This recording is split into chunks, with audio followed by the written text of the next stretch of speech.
Detroit has seen its share of ups and downs recently, but one continuing bright spot is its rich music history and the long list of famous artists who still proudly call the city home. I sat down with one whose personal success story gives him hope. Detroit will also rise from the ruins. Mile-long stretches of decaying, dilapidated buildings paint a clear picture of Detroit's decline. Add to that the daily news of rising unemployment, political corruption, and an historic bankruptcy. You're a Detroit native? Still live there? Yes.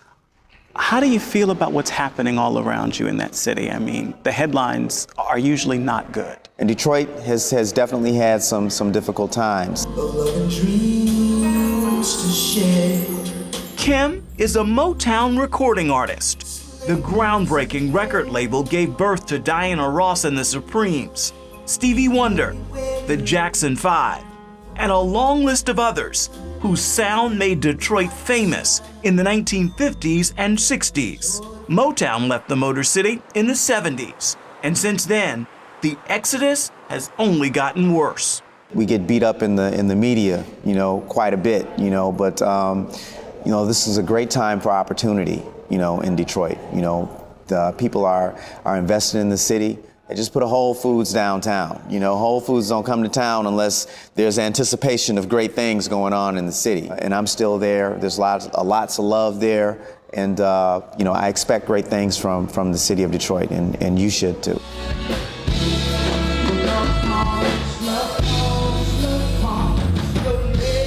KEM financed his debut album with a credit card. He knows what it means to rise from the ruins.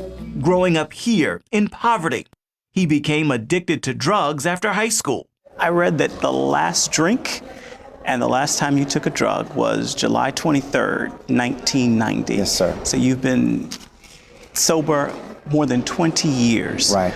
Do you ever get tired of talking about that part of your life, being homeless and addicted to drugs? No, that's our testimony. I'm only as grounded as my testimony, I mean, that's what we're supposed to do.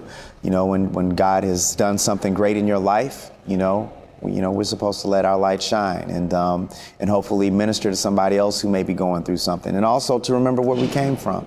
It's important. My career is really built on my testimony. There's a segment in all of the live performances where, I talk about His grace and mercy in my life, and it's the most important moment of the show. Everything that happens before and everything that happens after is secondary. People need to know that that they're not doing this by themselves, that they don't have to do this by themselves, and that God has a plan for their lives. Love songs are KEM's signature, and his latest is a tune that's simply called Jesus. Jesus, Jesus, He's my refuge. Jesus. I started writing that song probably a decade ago, and I didn't finish it. I believe everything happens, when it's supposed to happen. I didn't finish the song, and when I came back to revisit my Christmas album and add bonus songs to it, it was one that I went back and grabbed, and I'm very, very grateful that I did. And the song is bigger than all of us. It's not about us. It's about carrying forth, the name of Jesus. It ministered to me immediately, brought me to tears. Did it minister to you in the process? Oh, absolutely. There were a lot of challenges in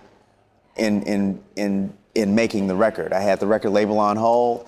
People were very upset with me because I was holding out trying to finish this last song. A lot of times it looked like it wasn't going to be done. I didn't know how it was going to come together. And when I heard it for the first time in its entirety, I cried, and Ron cried.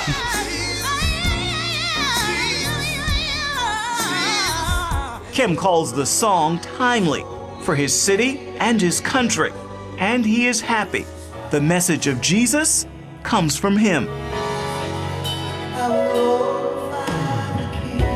I think that it's important for secular artists who are believers to acknowledge that, not just when we're accepting the Grammy, yeah. But I mean, look, this is real.